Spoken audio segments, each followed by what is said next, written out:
O duši se mnogo priča, ali se malo zna.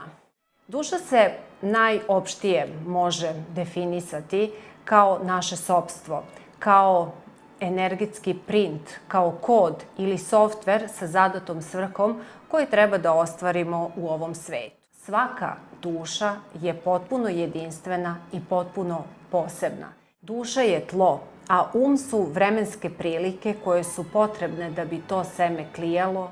Plodovi su sve ono što mi ostvarujemo u ovom životu. Tako funkcioniše ljubav, tako funkcioniše svest. Ako želimo da dođemo do onog pravog i istinskog znanja o duši, moramo najpre upoznati vrt svoje duše.